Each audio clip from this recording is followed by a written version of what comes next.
Em nome do Pai, do Filho e do Espírito Santo. Amém. Ave Maria, cheia de graça, o Senhor é convosco.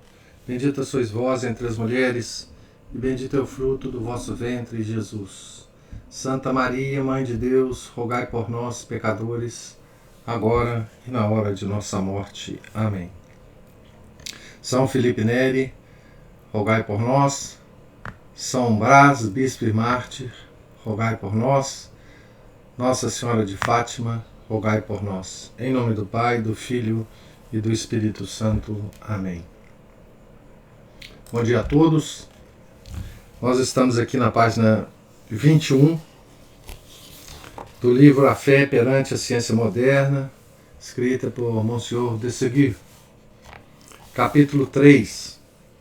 As descobertas da ciência moderna não contradizem de maneira alguma as verdades da fé. Então esse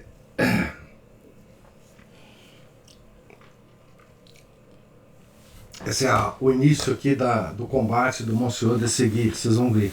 No capítulo anterior, ele definiu,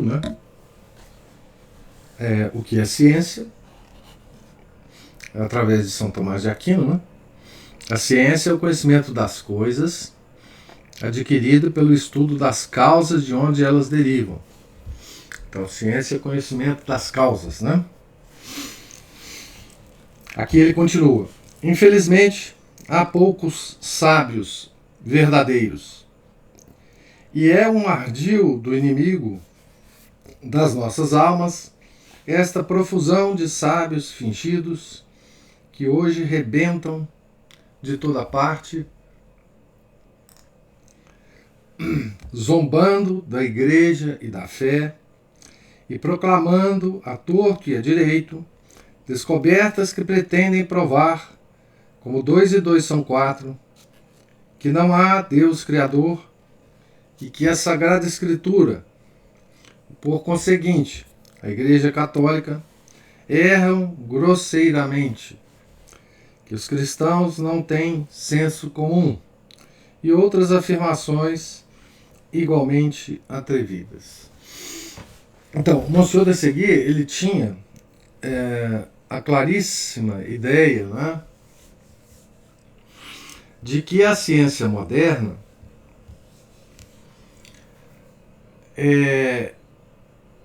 era uma inimiga da Igreja, uma inimiga da fé católica.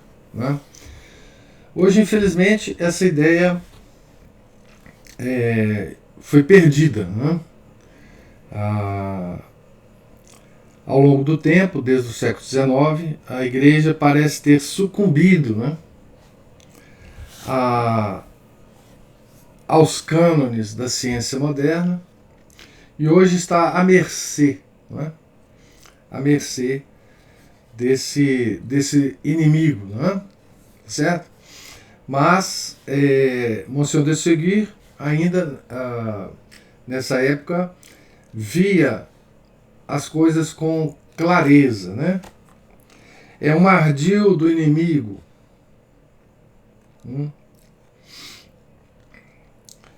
É curioso, no meio de todas as afirmações ímpias da falsa ciência, aprofundar refletidamente estas grandes descobertas. À medida que nos aproximamos delas, vemo-las desaparecer e extinguir-se como os montes de neve que se derretem sobre o sol. Desaparecem essas novas descobertas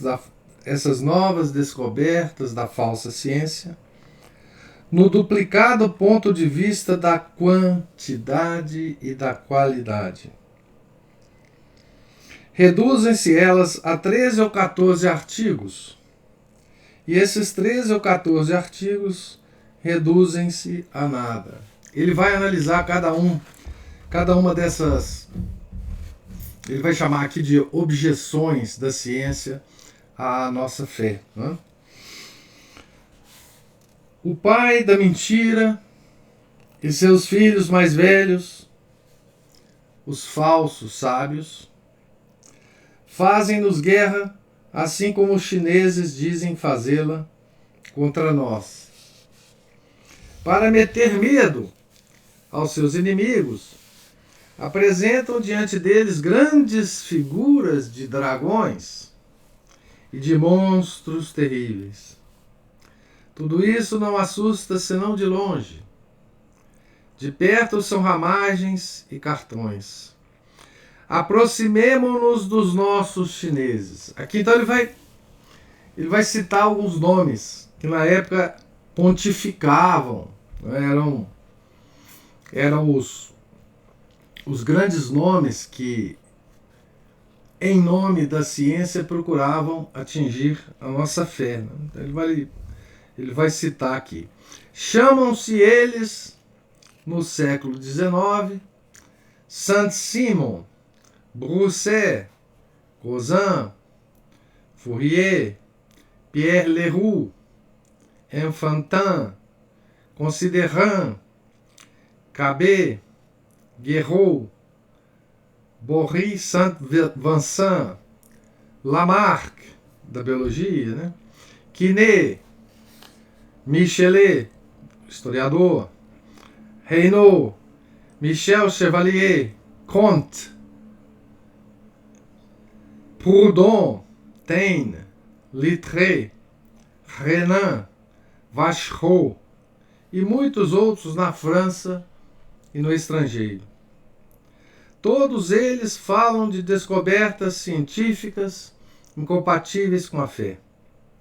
Todos eles se enganam, porque de duas coisas uma: ou essas descobertas são sérias, ou são hipóteses quiméricas e sem provas. No primeiro caso, de que nos ocupamos aqui, é fácil demonstrar que a fé cristã não está, de modo algum, em contradição com o que eles têm descoberto. Ou seja, se são realmente descobertas. No segundo caso, entendemos que nem vale a pena lhes responder e pedimos a eles, com muita razão, licença para não acreditar, sem provas competentes, na sua infalibilidade.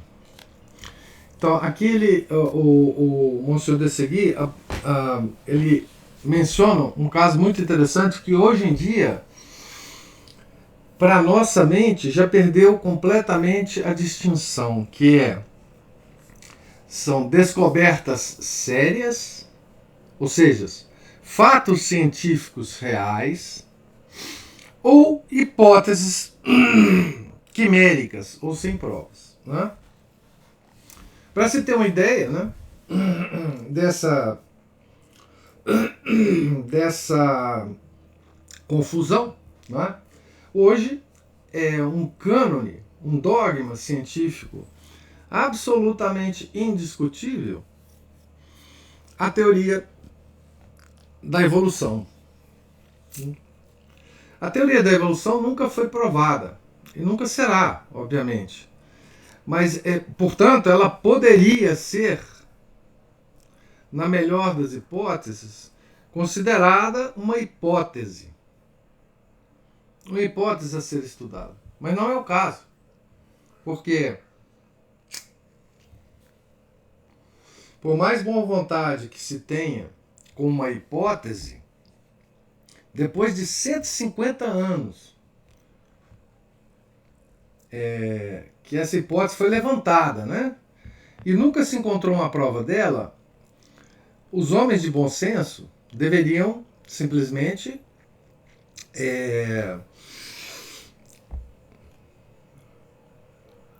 abandoná-la, né? Mas não é o que se faz hoje.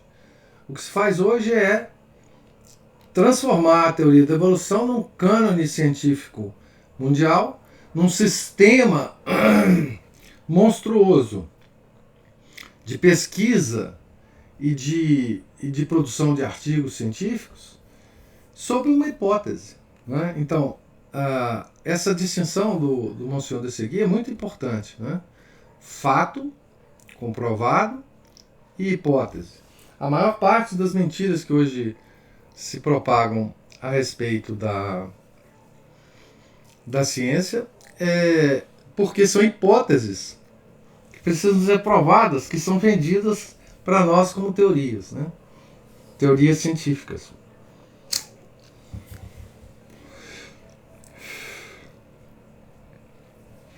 Francamente, será exigir muito? Exigir muito no seguinte sentido: as descobertas sérias não contradizem a fé. As hipóteses nem sequer merecem ser respondidas. É isso que ele está falando.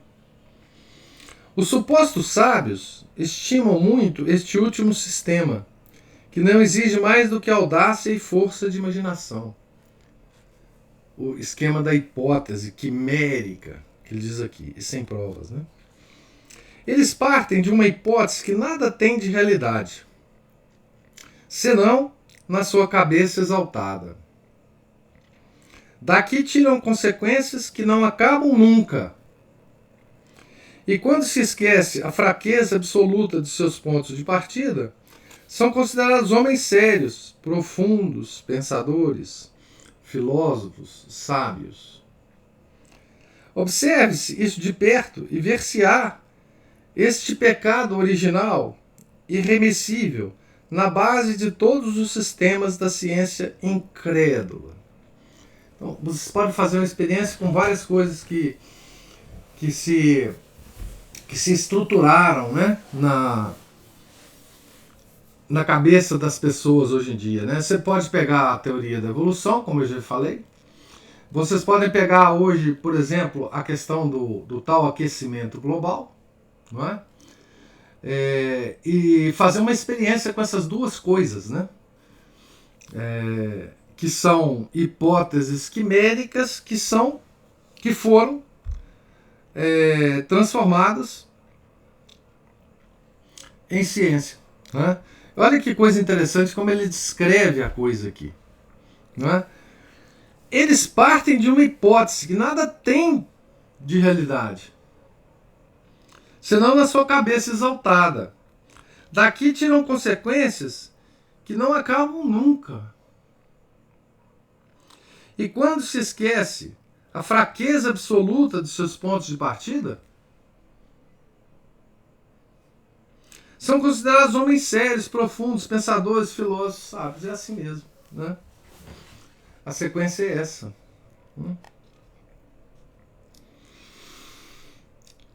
Então ele vai citar aqui Rousseau, Saint-Simon, Fourier, Cousin, Proudhon, Renan, Ernest Renan, né? Não possuem outro artifício senão este, para apanhar o público, principalmente o público das escolas.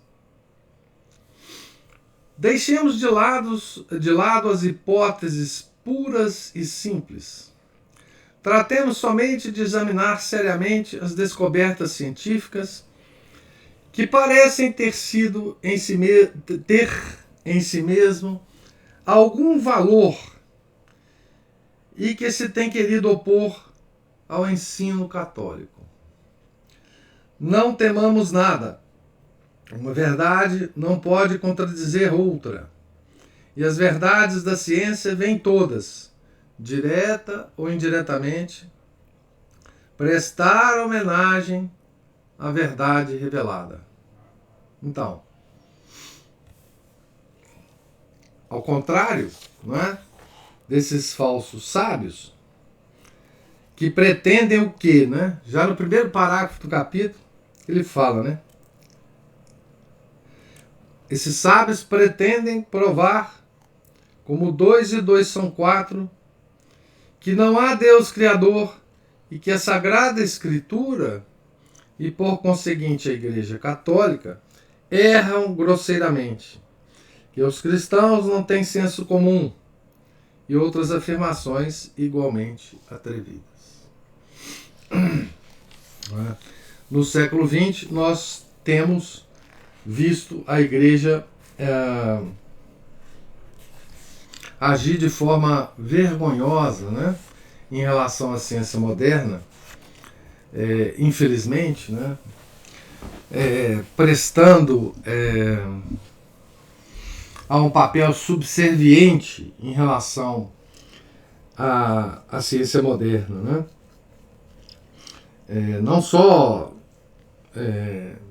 prelados, enfim, mas papas, né? Papas. O Vaticano tem uma comissão científica lá, eu não sei exatamente o nome dela, que faz esse papel, né? Nós tivemos Papa pedindo desculpa pelos erros da Igreja em relação ao Galileu Galilei, né? Nós tivemos muitas coisas vergonhosas, né, em relação a isso. Mas vamos então acompanhar a Monsieur de Seguir aqui no capítulo 4, onde ele vai analisar esse livrinho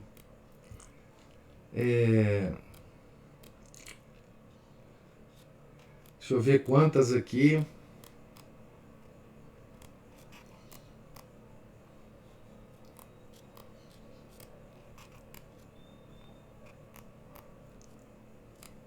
Acho que alguma.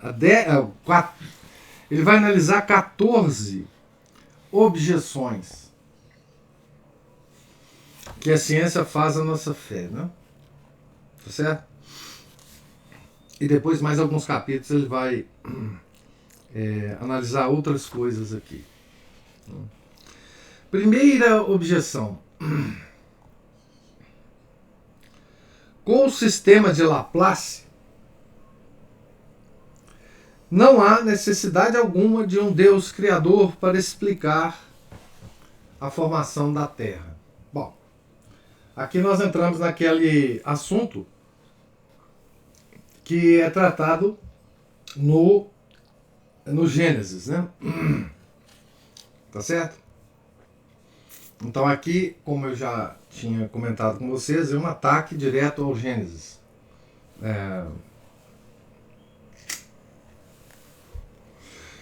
Algumas delas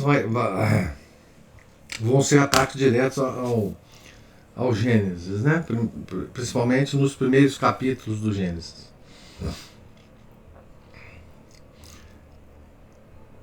Capítulo 4, então. O geômetra, astrônomo e físico Laplace formulou, no fim do último século, então, século XVIII, né? Uma teoria engenhosa relativa à formação do nosso sistema planetário. Foi apresentada a Napoleão I e disse-lhe que, segundo algumas ideias, doravante podíamos passar perfeitamente sem Deus. Olha que coisa, né? É um pensador que propõe um modelo, né? Mas já na apresentação do modelo, né, ele já diz qual é o objetivo desse modelo, né? Que é tirar Deus do esquema da criação, né? Tá certo? Então, já de início, né? O nosso sistema solar, isto é, a reunião do Sol e dos planetas, devia ter formado na sua origem, dizia Laplace, uma nuvem, uma imensa nebulosa. E a condensação da maior parte dessa grande massa de nebulosa formou o Sol,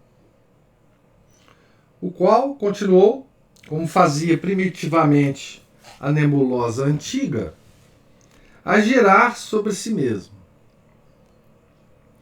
Não estava ainda tudo condensado, e as simples leis da mecânica é que exigiram a formação, ao redor do Sol, de anéis semelhantes àquele que a astronomia reconhece ainda ao redor do planeta Saturno.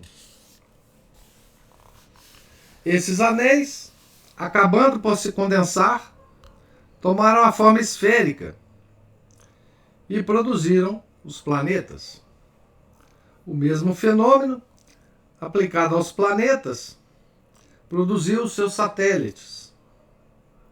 Isso parece confirmar um fato singular, a saber que todos os planetas giram na mesma direção e pouco mais ou menos no mesmo plano, bem como seus satélites, e que, além disso, giram também sobre si próprios, no mesmo sentido. Tudo isso parece ser uma consequência mecânica e necessária da primeira hipótese. Eis aqui, em resumo, o sistema de Laplace, tal como se acha na exposição do sistema do mundo. É a obra de Laplace, não é? Então veja bem. Bom, vamos deixar o Monsenhor de Seguir falar. Observemos primeiro que esse sistema não é, nem pode ser senão uma hipótese. Isto é, uma simples suposição relativa a um fato inteiramente desconhecido. E em boa lógica, uma hipótese pode, por ser mais engenhosa e mais plausível, por mais engenhosa e mais plausível que seja, não pode de forma alguma servir de base a conclusões absolutas. Então, aqui também nós vemos uma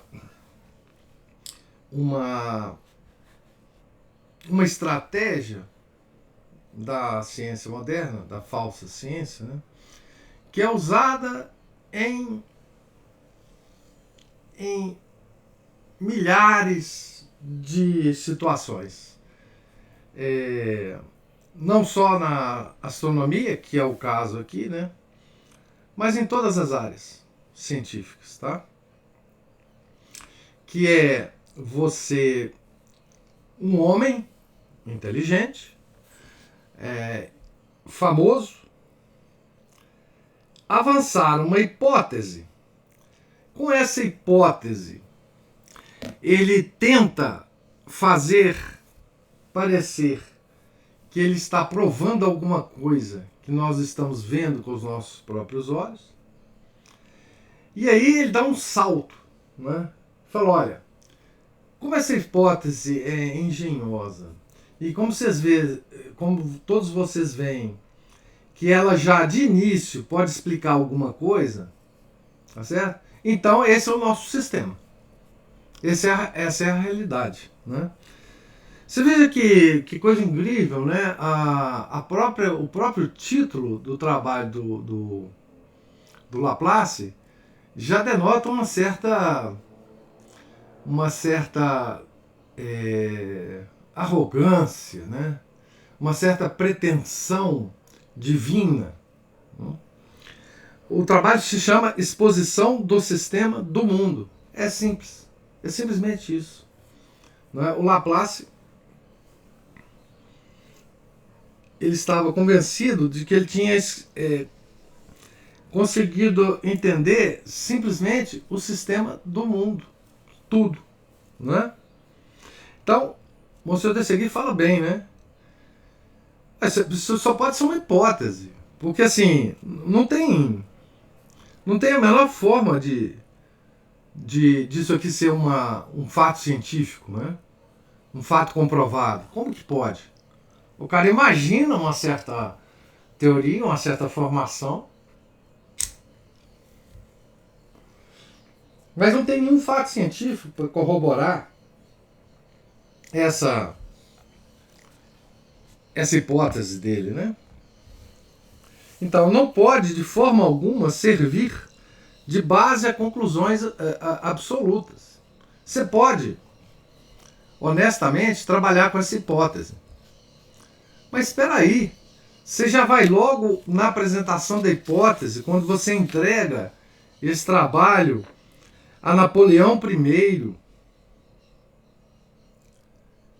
e vai lá afirmar que doravante podíamos passar perfeitamente sem Deus? Olha o pulo que esse cara deu, né?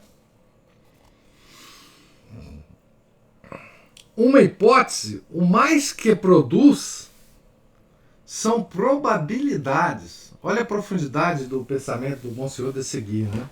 Como que ele entende direitinho as coisas, né? Então, uma hipótese científica, ela abre possibilidades, probabilidades de análises, né? Isso não quer dizer que esse gênero de investigações seja proibido. Claro que não. Ou mesmo inútil. Assim como não o é o estudo fisiológico das diferentes fases por que passa o embrião animal. Ele tá se referindo aqui a um outro fato que ele vai comentar aqui depois. Para chegar pouco a pouco ao seu completo desenvolvimento do embrião animal, né? O animal não é concebido primitivamente tal como nós o vemos nascer. Ele procede de uma primeira origem, na qual nenhum órgão existe ainda visível, mas que contém tudo em germen. E só passando por uma série misteriosa de transformações é que ele atinge o complemento do seu organismo. Né? Misteriosa na época. Muitas desses passos hoje a gente já conhece, né? Muito bem, inclusive. Essa lenta formação, longe de excluir o ato e o mistério da geração, faz supor inteiramente o contrário. Em primeiro lugar, não é possível conceber de outra forma o ato e o mistério da criação para o mundo inteiro. Então ele está pegando a metáfora do embrião, né? E usando para a formação do mundo, né? Que é o sistema do mundo aqui, do Laplace, né? Em segundo lugar, notemos que o sistema de Laplace, em que a escola materialista quis apoiar-se para negar o mistério da criação e mesmo a existência de Deus, não prova absolutamente o que pretendem os ímpios. Com efeito, o que supõe Laplace? Que no princípio o nosso sistema solar, e não as outras estrelas, que puderam, cada uma por sua vez, submeter-se a leis análogas, mas que não se faz questão aqui, se compunha de uma grande nebulosa primitiva girando sobre si mesmo. Em que, pergunto eu, exclui isto a criação e as leis do Criador? Quem fez essa escuridão primitiva? Porventura, fez-se ela a si mesma? Se um relógio não se pode fazer por si mesmo, e se é contra o bom senso imaginar um relógio sem relojoeiro, um livro sem impressor, um quadro sem pintor, quanto maior razão não há para pensar que uma criação tão poderosa e tão imensa como essa escuridão ou nebulosa não possa ter existido sem Criador. Então ele está aqui entrando no raciocínio de Laplace, né? Então, Laplace, ele parte já, na hipótese dele, né, de uma situação pré-determinada. Há uma nebulosa que gira. Ele vai explicar a partir daí, ele não vai explicar antes daí, né?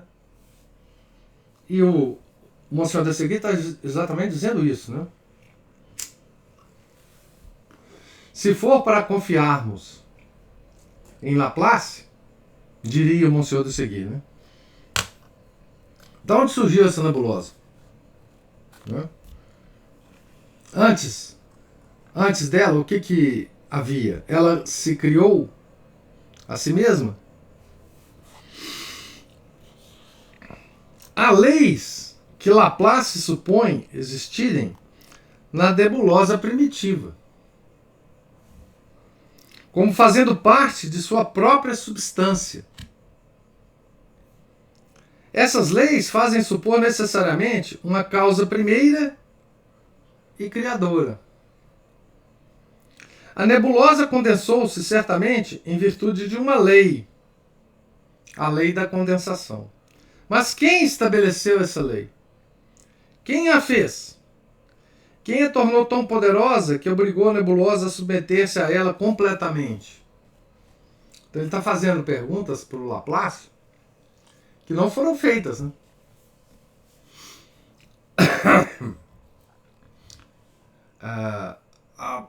A princípio, quando ele apresentou a teoria dele, ninguém sentou com o Laplace e disse: Laplace, vem cá, vamos sentar aqui no banquinho e tomar um vinho aqui e vamos conversar sobre sua hipótese. Parará, parará, parará, parará. Né? Ninguém fez isso. O senhor desse aqui está fazendo. Não há efeito sem causa. Bom, isso é uma lei metafísica, né? Que hoje a ciência, os físicos principalmente, né? Eles duvidam disso. Não é? Não há efeito sem causa. Não há como fugir disso, né? Quando a pessoa foge dessa lei aqui, ela enlouquece, né?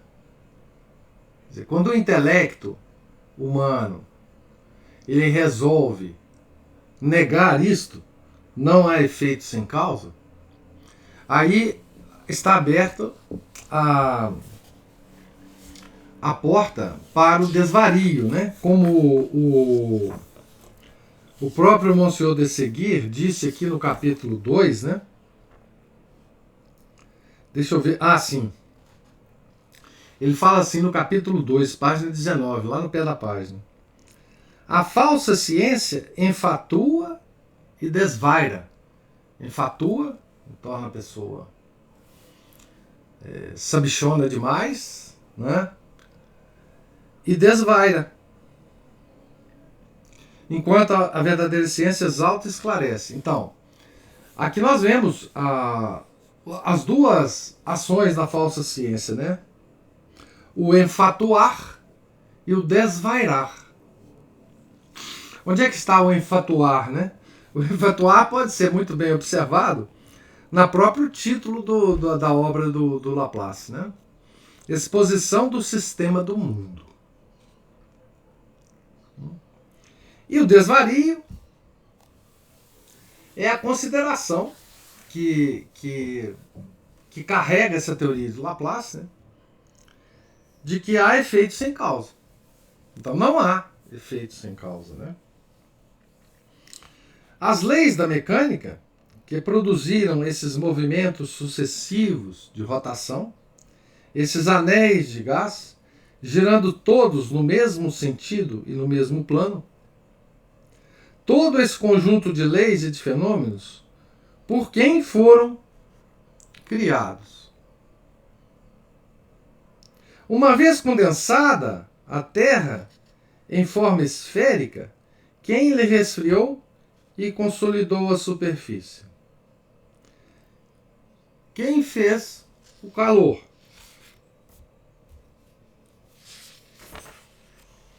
Quem estabeleceu a lei do resfriamento, da transformação sucessiva dos fluidos e dos sólidos?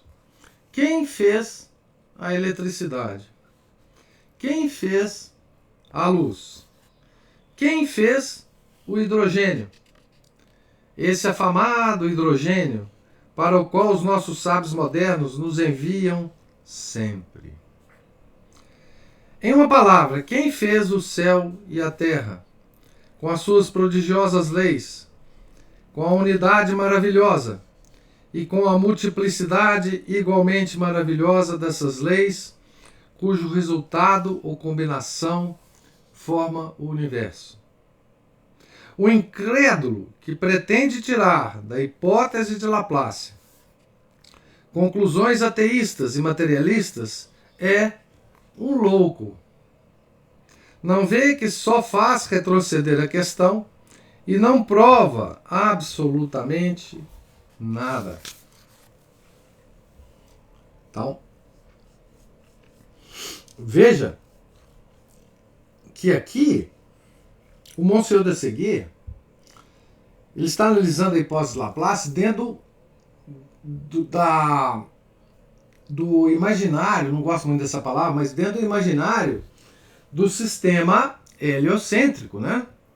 Ele não está fazendo um questionamento sobre o sistema heliocêntrico. No século XIX era impossível fazer esse questionamento científico, né? Mas ele está só observando as inconsistências das conclusões a que Laplace chega a partir do seu sistema, principalmente da conclusão de que nós poderíamos passar doravante perfeitamente sem Deus, né? Mesmo aceitando, como fazem muitos sábios cristãos de grande nome, essa teoria da formação do mundo, nós provamos, até a evidência, que ela não destrói de modo algum a necessidade imperiosa e o mistério fundamental de uma causa primitiva, de um poder eterno, permanente, absoluto, incriado, infinito, que fez tudo do nada e que não podia ter sido feito por outro. Criador de todas as substâncias, de todas as leis, de todos os fenômenos, de um ser que existe por si mesmo, sem o qual nada podia existir. Esse poder criador é necessariamente inteligente e livre, porque sem inteligência e sem liberdade, nenhum poder pode obrar. É esse poder que a humanidade inteira proclama e adora. É aquele que nós adoramos com o nome de Deus, nome derivado do latim, anteriormente do grego e por fim do hebreu. Em hebreu, o ser eterno e criador chamou-se a si mesmo Jeová. Quer dizer, aquele que é Deus. É, pois, aquele que é. Aquele que existe por si mesmo e por quem existe tudo o que tem existência. Está todo inteiro, em toda parte, único e indivisível. É todo inteiro na fé. É eterno, superior ao decurso dos tempos, assim como a divisão do espaço. É puro espírito, e nenhuma criatura pode ver com seus próprios olhos a sua divina essência. Porém ele, infinito e todo-poderoso, vê tudo, sabe tudo e pode tudo. Nós podemos conhecê-lo, apesar de não o podermos compreender. Nós conhecemos a sua existência e os seus atributos gerais, pela contemplação das suas obras. Como conhecemos a existência, a inteligência, a habilidade e a paciência do relojoeiro, pelo exame do seu trabalho e do admirável mecanismo produzido pelas suas mãos. Olha que metáfora bonita, né? Quando você pega um relógio, né, feito por um relojoeiro, porque hoje não existe mais isso também, né? Você pode, contemplando o relógio, né, você pode conhecer certas coisas do relojoeiro, né? Primeiro você conhece a existência do relojoeiro, né? Porque se há o relógio, né, há o relojoeiro que o fez. Então, há um relojoeiro. Primeira coisa que você percebe quando você pega um relógio. Né? Imagina um relógio antigo, né, gente?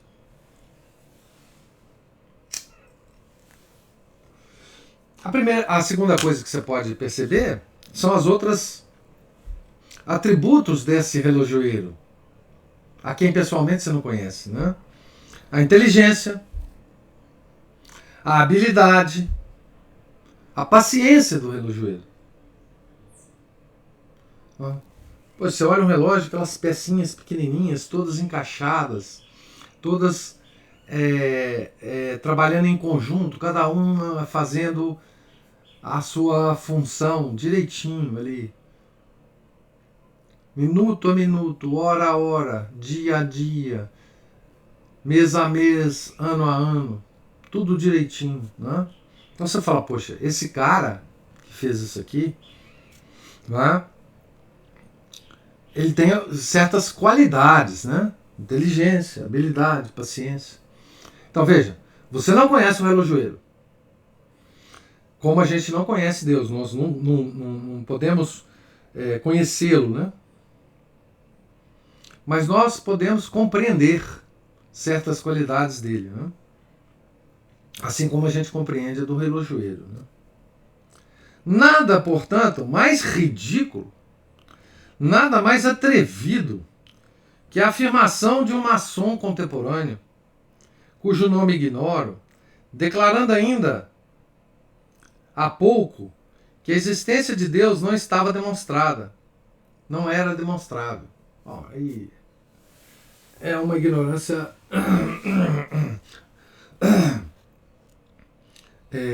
uma ignorância ímpia, né? Se o nosso juízo lhe parece suspeito, escute ele, ao menos, a opinião de um irmão maçom, né? De um mestre em maçonaria e em incredulidade. Acredite ele em Voltaire. Abre aspas. Parece-me absurdo, isso é uma citação de Voltaire, né? Tornar dependente a existência de Deus de A mais B dividido por Z. O que seria do gênero humano se lhe fosse necessário estudar a dinâmica e a astronomia para conhecer o ente supremo? São apenas necessários olhos e nenhuma álgebra para ver o dia. Fecha aspas para Voltaire. Não, ainda vamos continuar com Voltaire aqui, entre aspas. Eu meditei esta noite, estava absorto na contemplação da natureza, admirava a imensidade, o curso e as relações desses globos infinitos, admirava ainda mais a inteligência que preside à construção dessa grande máquina. Eu dizia comigo mesmo, é necessário ser cego para não ficar deslumbrado com esse espetáculo. É necessário ser estúpido para não reconhecer o seu autor. É necessário estar doido para não o adorar. Fecha aspas para Voltaire, né? Voltaire aqui num acesso de lucidez, né? Voltando à nebulosa do Marquês de Laplace, dizemos, pois, que é livre a cada um adotá-la ou rejeitá-la. A fé católica nada interessa isso. A fé católica nada interessa isto. Então, aqui nesse capítulo, nós temos um exemplo de refutação, não é? De refutação feito por Monsieur de Seguy a um grande nome científico da época, né? Que era o Marquês de Laplace, né? Pena, muita pena, não existirem mais esse tipo de religioso, né? com uma linguagem tão simples, com uma ideia tão clara das coisas, para desmistificar, né, esses cânones científicos modernos, né? Há alguns ainda por aí que conseguem fazer isso, né, nas várias áreas, mas são vozes minoritárias e nem sempre são vozes que partem de dentro da igreja, né, para defender a nossa fé, né? Muitos os que hoje combatem as falsidades científicas, infelizmente, não são católicos. Alguns o são, né? Mas pode nos oferecer argumentos, né? Mesmo hoje em dia, né? Tá certo? Então, aqui nós temos o primeiro, digamos assim, a primeira amostra, né, de como que o Monsenhor de Segui vai refutar os argumentos aqui científicos, né? 14 argumentos científicos. Bem, eu paro por aqui. Nós estamos na página 30, né? Nesse capítulo, nós acabamos de ler, o capítulo 4, e pergunto a vocês se vocês têm alguma pergunta, alguma observação a fazer a respeito dessa leitura de hoje. Professor, quando o senhor falou aí do relojoeiro contemplando o seu próprio trabalho, me fez lembrar as várias vezes que o senhor diz o quanto é importante mostrar às crianças um tomateiro, uma minhoca, uma galinha, né?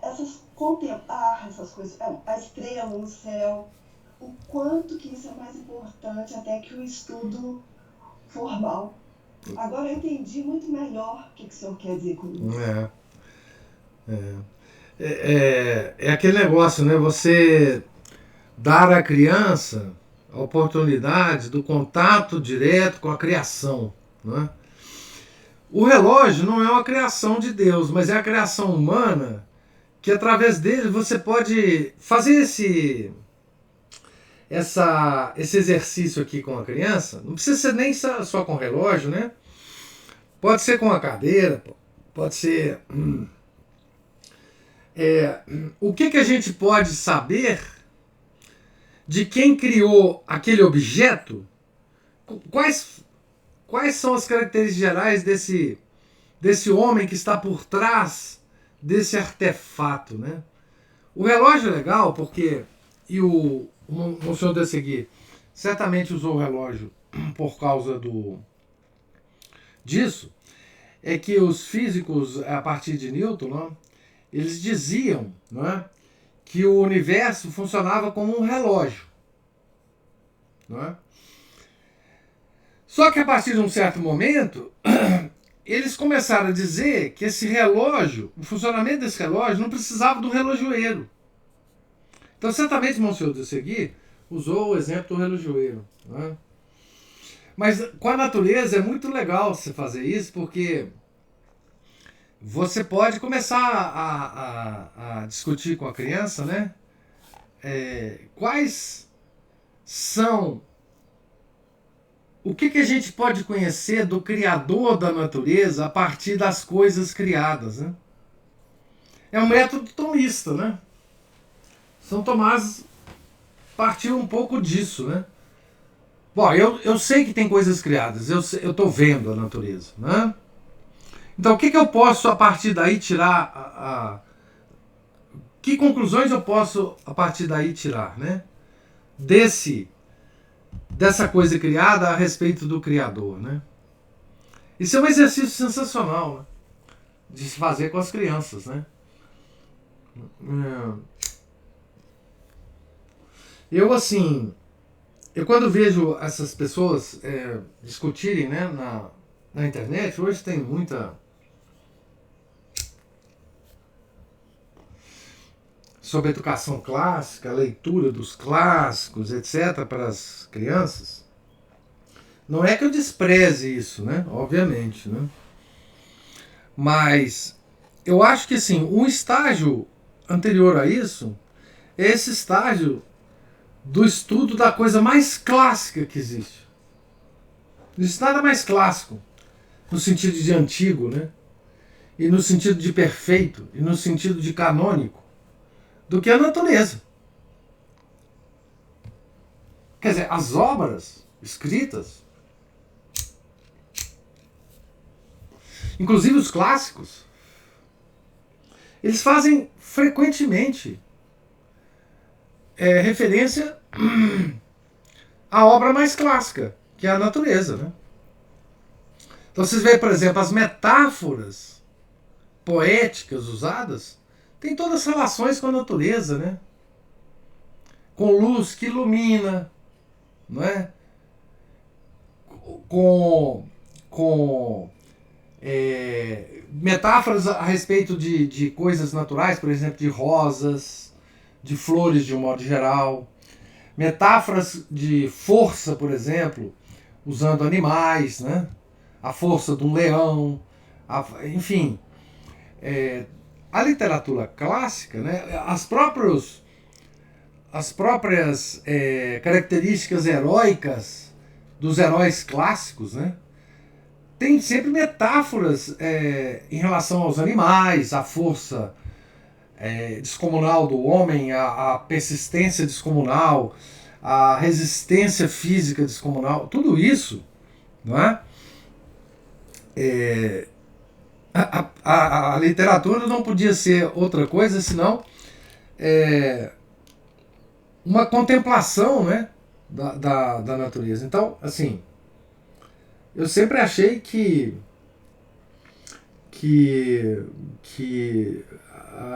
a gente deveria começar a educação das crianças familiarizando-as com a criação mais clássica que existe na frente delas, que é a natureza. Que é um dos livros que Deus escreveu, né? Que foi a natureza, né? Enfim. Só que para isso, né, professor, nós adultos temos que saber conduzir essas crianças. Porque nós não estamos educados para isso. Não. Nós não estamos sensibilizados com esse tipo de coisa. Porque o relógio é feito pelo homem, foi feito pelo relojoeiro. Mas quem deu ao homem habilidade, inteligência para criar um relógio? Isso. Não é mesmo? Isso. Mas a gente não para pensar nisso, não. Nós, adultos, precisamos ser... como crianças. Aqui, é como a senhora falou, nós temos que ser como crianças, né? Uma das características fundamentais da obra do Chesterton é esse maravilhamento infantil em relação às coisas. O Chesterton sempre foi, nesse sentido, né, um crianção. Né? Porque a gente perde essa habilidade, a gente só recupera isso quando a gente consegue contemplar, que é uma coisa misteriosa, né? A contemplação é uma espécie de tributo que a gente presta às coisas criadas, né? A gente observar a natureza sem nenhum interesse, senão aquele de observá-la, né? De ver as coisas. E como o homem moderno ele não tem a menor habilidade de contemplação, porque não tem tranquilidade mental, porque está cheio de modelos na cabeça dele, né? Vocês vejam como é que outro dia eu estava observando que os livros, por exemplo, quando eles falam de qualquer aspecto da astronomia, por exemplo, fases da Lua, né? No livro tem uns desenhinhos das fases da Lua, né? Mas não há um momento em que o professor sugira aos alunos observar as fases da Lua no céu. Ou seja, veja, seria muito fácil para o professor, quando estivesse ensinando essa matéria, reservar um ciclo total de 28 dias e pedir aos meninos que observassem com os próprios olhos as fases da Lua. Né? Eles preferem desenhar num papelzinho um modelinho das fases da Lua. E quando o menino for observar as fases da Lua, o que vai acontecer é que ele vai observar tanta coisa junto com as fases da Lua, que a experiência vai ser tão rica para ele, que assim, é muito mais do que simplesmente ler um livro. Né? Quer dizer, então a natureza está aí aberta para nós, né? Para que a gente a observe, a contemple. Né? E menino, dependendo da fase, da idade dele, ele observa coisas que a gente nem vai conseguir observar, ele vai fazer perguntas para a gente das mais diversas, que a gente nunca imaginou existir na cabeça de alguém. Não é? Então, e é por isso, é por essa falta da contemplação da natureza que a gente é muitas vezes enganado, né? Hoje em dia, por essa falsa ciência. Né? Você veja, o trabalho que o Monsieur Dességuier teve aqui para analisar o sistema de Laplace, que é um sistema complexo, cheio de matemática, cheio de coisa, é uma espécie de, digamos assim, perspectiva infantil que ele usou com Laplace. Tem uma nebulosa, começou a rodar, etc. Mas peraí, como assim? De onde que surgiu essa nebulosa? Como é que ela rodou? Por que ela rodou? Não, porque tem leis. Mas como assim leis? De onde que vieram essas leis? Quando é que elas começaram a existir? Quando as leis começaram a existir? Não é? De onde que veio essa nebulosa? Mesmo supondo, né, que isso está correto, né? Então, quando a gente não passa na fase infantil por um questionamento da natureza infantil, a gente chega na fase adulta e consegue ser enganado por esses falsos sábios. Né? É o que acontece. É o que nós temos vivido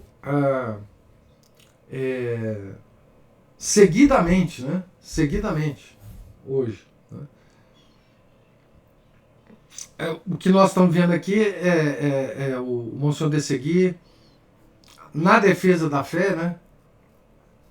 Fazendo perguntas a esses sábios, né? Perguntas que eles não saberiam responder, claro. Se o Monsieur Dességuier estivesse na frente do Laplace, o Laplace teria xingado ele e saído da reunião, né? Porque ele não ia ouvir isso aqui. Porque ele não teria resposta, né? Para essas coisas. Mas sim, Ana Paula, eu acho que a educação das nossas crianças ela deve passar necessariamente pela contemplação das coisas criadas, né? Enfim.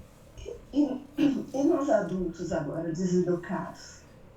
Nós temos que Porque nós temos que dar várias machadadas para sair várias minhocas, minha filha. Infelizmente. Porque essa leitura que o senhor está fazendo aqui, embora à primeira vista pareça não ter nada de espiritual, né? Nada ligado. Pois é. Tudo bem, o título do livro faz pensar por isso, claro. Mas quando se fala em ciência, hoje em dia, a gente pensa em algo muito desvinculado. Isso, E a gente precisa se educar. Quer dizer, uma leitura dessa aqui é importantíssima para nos sensibilizar para esse tipo de coisa. Porque, afinal de contas, o que acontece hoje em dia? Se nós formos, como crianças, perguntar para um indivíduo aí desses, muito entendido das coisas, muito sofisticado, como o senhor gosta de falar, Muito. o que ele vai falar? Como ele não vai saber responder, ele vai começar a nos ridicularizar. É isso, claro. Ele vai falar que somos... A gente se inibe, fica com vergonha. Às vezes um adulto me pergunta as coisas, porque, ora, como que você está com essa idade e não sabe disso? Isso, Entende? Então a gente se inibe. E aí a gente também não pergunta. E a gente não se sensibiliza para essa coisa, para essa beleza. Por isso que a gente tem que perder o medo. Infantil demais. E ser infantil virou também um xingamento. Não, e por isso que a gente tem que perder o medo da ciência. Ou seja, veja bem, até a década de, sei lá, 40, 50, as pessoas tinham muito menos medo da ciência. Vocês vejam bem o seguinte, aquele projeto do The Great Books, que foi mais ou menos na década de 40, 50 que apareceu nos Estados Unidos, né? O Mortimer Adler resolveu editar os livros fundamentais da humanidade. Muitos livros daqueles originais, 54 livros dos Great Books, hoje tem mais, são livros de ciência. De ciência. Né? Ele editou o livro do Newton, o Principia, matemática, né? Ele editou o livro do Faraday, editou o livro de psicologia. Então veja bem, nós não podemos digamos assim, nos amedrontar com trabalhos científicos, sabe? Isso é difícil, essa formação é muito mais difícil, né? Porque nós não a temos hoje. Mas há obras científicas, eu não tenho tempo para fazer isso, mas, enfim, gostaria muito de fazer esse tipo de apostolado está faltando dentro da igreja, sabe? Que é uma espécie de explicação das teorias científicas mais importantes, né? Há isso muito em algumas pessoas, né, que estão interessadas nisso, por exemplo, em relação à teoria da evolução, desmontar a teoria da evolução, né, do ponto de vista inclusive científico, né? Há uma tentativa hoje de desmontagem dessa maluquice de aquecimento global, etc. Mas as pessoas, os leigos, têm uma certa aversão ao aprofundamento das questões científicas. Isso está faltando muito na igreja, nos fiéis e nos clérigos, obviamente, né? Porque nós temos clérigos envolvidos em ciência. Os jesuítas estão envolvidos em ciência mas eles estão envolvidos no cânone da ciência moderna, na falsidade. Esse que é o problema. Não é?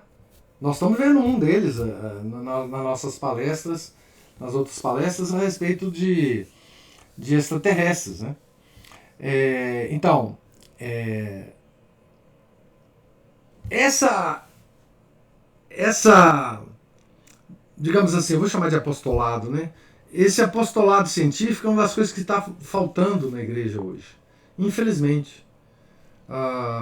Houve já uma época desse apostolado, mas ela se perdeu. Hoje o que há são clérigos, cientistas, que aceitam os cânones da ciência falsa moderna, né? Infelizmente. Mas nós leigos, eu infelizmente só posso fazer um trabalho modestíssimo aqui de ler essas obras, né? Tem uma outra obra que alguém me indicou, o Tiago Parreiras me indicou, do Sertilange sobre esse assunto ciência também. Eu vou até comprar e vou ler conforme for, a gente faz essa leitura também, né? Mas sim, Ana Paula, a gente está desapetrechado para essas discussões. Isso é muito ruim, né? Isso é muito ruim. Nós também conhecemos, nós já lemos alguma coisa do Robert Sungenis, né? Que faz um apostolado desse tipo, né? Que é um apostolado, digamos, científico, né? Que tem a ver com a nossa fé, né? Porque como a ciência nos ataca, ela é a nossa inimiga. Então nós temos que proteger as ovelhas. Claro, nós não somos os pastores, né? Mas nós estamos junto com todo mundo, nós temos que nos proteger de alguma forma desses ataques, né? E sim, nós estamos completamente despreparados. E mais, nós não temos o apoio dos nossos pastores, né? É uma lástima isso.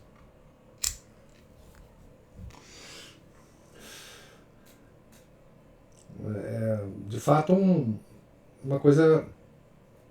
Mas vamos aqui, né? Vamos pegando as migalhas, né? Que os antigos nos deixaram, né? Pelo menos as migalhas, né? Para fortalecer a nossa posição, né? Pelo menos para não cair diante dessa falsa deusa chamada ciência, né? Fortalecer a nossa fé. Tá certo? Então, mas você veja, essa própria discussão, ela atrai muito pouca gente, ô Ana Paula. As pessoas não estão interessadas em gastar um tempo para isso. É como se a gente estivesse perdendo tempo de oração, de devoção, né? Mexendo com essa coisa de ciência, né? É como se a gente estivesse desviando o foco da nossa vida religiosa. É o que me dá a impressão quando eu toco nesses assuntos, dá a impressão de que as pessoas me olham e dizem assim: ah, não, mas isso aí não tem nada a ver, não. Vamos focar em outras coisas, vamos, por exemplo, nós, ao invés de estar fazendo isso que nós estamos fazendo aqui, nós poderíamos estar lendo a vida de um grande santo aqui agora, né? Como é habitual nosso de fazer nas leituras matinais, né? Mas eu discordo. Eu acho que esse tipo de atividade nossa aqui é tão importante para o fortalecimento da nossa fé quanto a leitura de a vida de um santo, que é um exemplo extraordinário de fé, né? Então, enfim, nós vamos tocando, né? Aqui é o nosso... A gente quer coisa muito prática, assim, né? Porque na verdade, falta o tempo de meditação. A própria Dona Ivone aquele dia falou, né? Tem que fazer meditação. Se a gente não para pensar, e a gente fica o dia inteiro se ocupando com isso, com aquilo outro, isso, sim, essas outras coisas roubam muito mais do nosso tempo do que parar aqui uma hora para ler com o Senhor. Tudo bem, não é todo mundo que pode essa hora da manhã, claro. Mas vai assistir depois no YouTube, né? Você posta lá. Mas parar para pensar, porque esse tipo de leitura nos tira dessa superficialidade da vida. Não está me faltando uma palavra, mas prática, né? Do fazer. Fazer o tempo todo está fazendo, tem que estar fazendo algo. Para pensar no que está por trás de tudo, no que nos move, né? No que move as nossas ações. Pois é porque as pessoas elas têm a noção de que estão envolvidas num mar de falsidade científica. Principalmente hoje, né, que nós estamos passando por problemas terríveis. Mas parece que elas não têm a noção de que, para a gente desmistificar isso, é preciso gastar um tempinho, né? Lendo, meditando, comentando. Nós não podemos ficar imerso nessa confusão e entender a confusão, senão saindo dela e meditando um pouquinho. Como você falou aí, a meditação, né, que é a oração mental da igreja, essa é uma coisa importante, mas assim, isso depende da disciplina pessoal, né? Porque se você não tiver disciplina pessoal, você nunca vai fazer a meditação, né? Quer dizer, se você não acordar a certa hora, reservar uma hora para isso, enfim, aí nós já passamos para outro assunto, que é a questão da... Agora, as pessoas, elas precisam se convencer de que elas têm que disciplinar o tempo delas nas várias atividades que elas têm. Dá tempo para tudo, desde que seja disciplinado, né? Não tem outro jeito. A gente tem que se disciplinar, né? Agora, isso é muito difícil mesmo. Eu mesmo sou muito indisciplinado, mas enfim, eu tento todo dia fazer renovar a minha vontade de ser disciplinado o dia todo, né? Mas enfim. Mas é isso, gente. Deus lhes pague a presença, a paciência aqui, né? Nós estamos, então, só para relembrar, nós estamos na página 31. Vamos começar a página 31 amanhã. Fiquem todos com Deus. Tenham um santo dia. Em nome do Pai, do Filho e do Espírito Santo. Amém. Ave Maria, cheia de graça, o Senhor é convosco. Bendita sois vós entre as mulheres, e bendito é o fruto do vosso ventre, Jesus. Santa Maria, Mãe de Deus, rogai por nós, pecadores, agora e na hora de nossa morte. Amém. São Felipe Neri, rogai por nós. São Brás, bispo e Marte, rogai por nós. Nossa Senhora de Fátima, rogai por nós. Em nome do Pai, do Filho e do Espírito Santo. Amém.